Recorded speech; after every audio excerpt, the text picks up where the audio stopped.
ఎందుకంటే ఈరోజు ప్రభుత్వంలో నువ్వు ఉన్నావు, డిప్యూటీ సీఎంగా నువ్వు ఉన్నావు, ఉండి కూడా క్షమాపణలు బెత్తం దెబ్బలు అంటావు.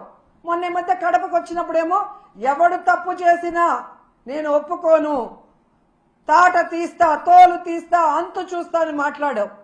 మరి తప్పు చేసిన వాళ్ళు ఈరోజు చైర్మన్, అడిషనల్ ఈవో, ఎస్పీ అని నువ్వే చెప్తున్నావు కదా.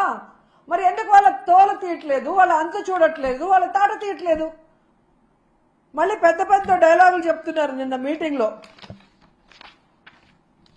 నేను పిఠాపురంలోనే అనుకుంటా, కులం పేరుతో ఎవరైనా తప్పించుకోవాలని చూస్తే నేను చూస్తూ ఊరుకోను అన్నాడు. మరి ఈరోజు బిఆర్ నాయుడు గారిని, వెంకయ్య చౌదరి గారిని, సుబ్బారాయుడు గారిని శిక్షించడానికి ఏ కులం చూసి నువ్వు భయపడి ఆగిపోతున్నావు అని అడుగుతున్నా. నీ పక్కన నిన్న పిఠాపురంలో ఉన్నాడు పంతం నానాజీ, ఒక డాక్టర్ కమ్ ప్రొఫెసర్ అయిన ఒక ఎస్సీ మేధావిని గూబ పగలగొడితే నీ కులమని ఆపేస్తావా? శిక్షించకుండా, కేసు పెట్టకుండా? మళ్ళీ పెద్ద పెద్ద డైలాగు, కులం చూసి నేను భయపడను అని.